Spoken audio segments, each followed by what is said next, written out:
Guys તમને ખબર જ છે અમે વલસાડથી નીકળેલા છે દ્વારકા જવા માટે પદયાત્રા.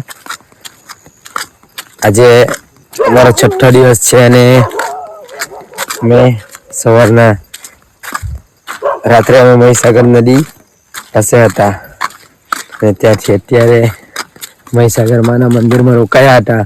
હવે સવારે ત્યાંથી સવારના 3 વાગ્યા છે. 3 વાગે અમે પાછું ચાલવાનું ચાલુ કરી દીધું છે અને 1.5 કિલોમીટર અંદર કામ પણ લાગ્યું છે. ગાઈસ સવારમાં ચાલવાની વાઇબ જ કે અલગ મસ્ત ફીલિંગ બેસ્ટ.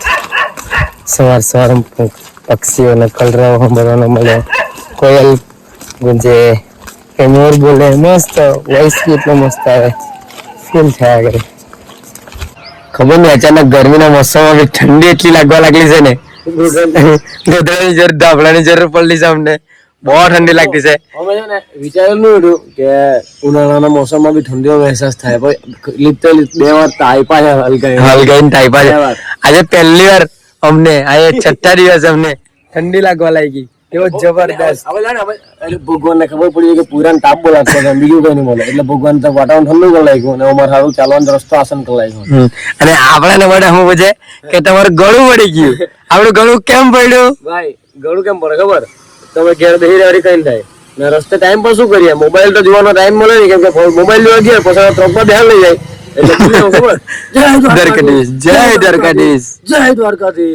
એટલે અમારું ગળું પડ્યું. મોજ તો કરવી જ જોઈએ સફર કોઈ બી હોય. બરાબર.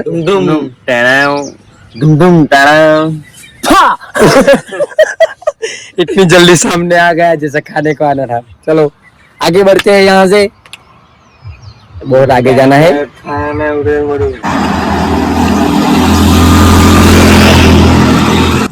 ગાઈસ આજે સવારે 3 વાગ્યાથી નીકળેલા અને અમે ભાદરણ પહોંચી ગયા છે. હવે અહીંથી અમે સીધા તારાપુર.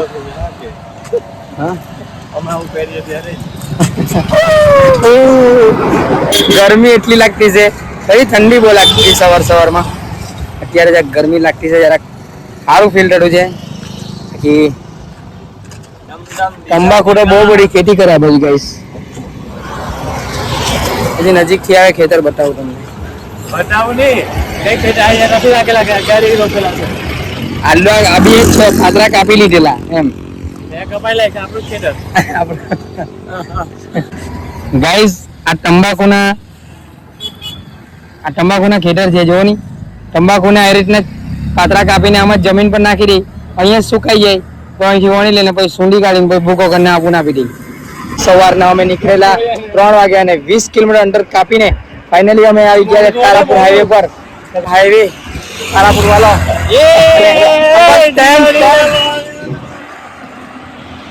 એનું સ્ટેન્ડ એમ કરે એ મને હાથ કરી ગયો, તો કઈ વાંધો નહીં.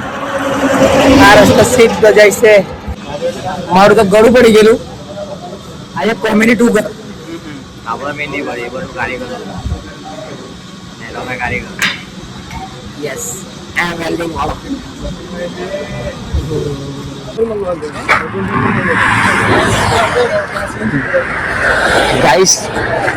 ગાઈસ તારાપુર હાઈવે પર ચાલતા હતા. આપણા વલસાડના ભાઈઓ અમને મળી ગયા છે, જે દાડીના જ છે. તમે દાડીના જ ને? દાડીના જ છે. અને અમને બધા ભાઈઓ મળી ગયા છે. બહુ ખુશી થઈ. આપણા અહીંના લોકો પણ મળી ગયા, ભાઈઓ મળી ગયા. તમે ક્યાં જાઓ છો અત્યારે? દ્વારકા જ. અરે વાહ. પછી ત્યાંથી પછી સોમનાથથી પછી દીવ ને બધું કરીને પછી પાછા ઘરે જવાના છે. તમારી યાત્રા સુખમય રહી. ધન્યવાદ. ચાલો તમારી બી યાત્રા સુખમય રહી. ભાઈ થેન્ક યુ. જય દ્વારકા. જય દ્વારકાધીશ. ગાઈસ અમે ચાલતા આવી ગયા જલારામ બાપા ને મામા ઘેર. ચાલતા જેમનું ધામ એમનું મામાનું છે ગામ. આવી લઈ ગયા અને હવે થોડોક આરામ કરી લે. એટલે બેહલા છે મસ્ત. આરામ કરી લે પછી આગળ વધીએ. મજા આવતી છે ચાલવાની. જબરદસ્ત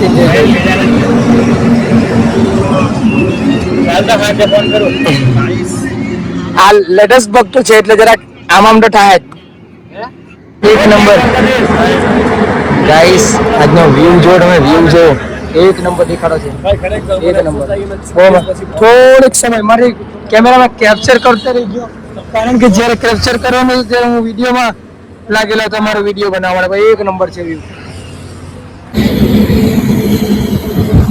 ગાઈસ પંખી મારે આવી ગયા પણ અમે અમારા ઠેકાણે પહોંચી નહીં રહ્યા આજે અમે જરાક વેલા રોકાઈ જાય કાલે પાછા સવારે વહેલા ઉઠીને ચાલશે પાછું ઘણું અંતર કાપી લેવું જો હાઈવે પર છે અને રહેવા લાયક કોઈ જગ્યા દેખાડી નથી દેખાય એટલે ત્યાં પહેલા અમે સ્ટે કરવું રહી કરવાના બસ આજે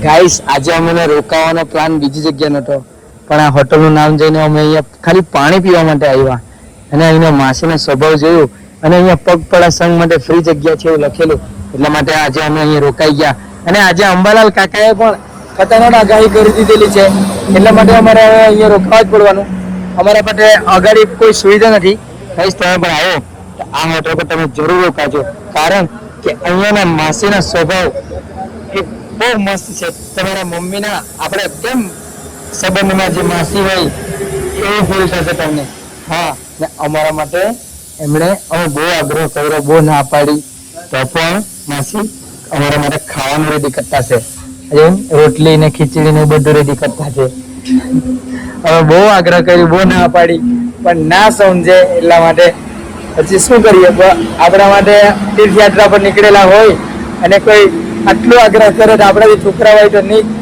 એટલા માટે અમે બી ઠોકરાયું નહીં અને અહીંયા અમે રાતના સુવાના છે અંદર અને પછી અહીંથી સવારે અમે નીકળી જશું તો આજનો વ્લોગ અત્યારે સમાપ્ત કરીએ બાકી હાર્દિકભાઈ યુગભાઈ અને મિતભાઈ આપણે અહીંયા રોકાયા છે એના માટે ને આપણે રોકાવું કેમ પડ્યું એ જરાક પબ્લિકને કેવો કઈ નહીં અમે ખાલી અહીંયા ખીચડી કઢી પાર્સલ કરાવવાના હતા ને પાણી લેવાના હતા પાણી લેવાના હતા જય દ્વારકાધીશ હોટેલ છે તારાપુરના 5 કિલોમીટર પહેલા આવી જાય છે અમે અહીંયા માસીને કીધું ખાલી ખીચડી કઢી હટી પણ નહીં માસીએ બનાવવા કીધું 10 મિનિટ બનાવી આપું અને માસી એમ પણ કીધું તમે આગળ જાઓ પાર્સલ કરીને મોકલી દઈશ અને પછી અંકલ આવીને એવું કહે છે કે આંબાલાલ કાકાએ આગાહી કરી છે કે રાત્રે 2 વાગે ધડાકો થવાનો છે એટલે જોરદાર કાકી એટલે માસીએ કીધું પછી રોકાઈ ગયો કે આપણે થોડો પ્રેમ વધારે પછી આપણે આ નાકારી ના શકીએ એટલે બસ રોકાઈ ગયા છે બીજું કહું કે આજે માસીએ બી મમ્મીની જગ્યા લીધી મમ્મી જેટલો પ્રેમ લીધો હા તારી માસી ને રહી તને આવી માસી પોતાના માસી જ્યાં લઈ ગયા ને આસે કૂતરો પાડેલો મને કૂતરા બહુ જ ગમે ડોગી મને બહુ એટલે બહુ જ ગમે મારી ઘરે બે કૂતરા છે સેકન્ડ હાફ ચાલ સેકન્ડ હાફ તારું નામ શું માસી નામ શું પાડેલું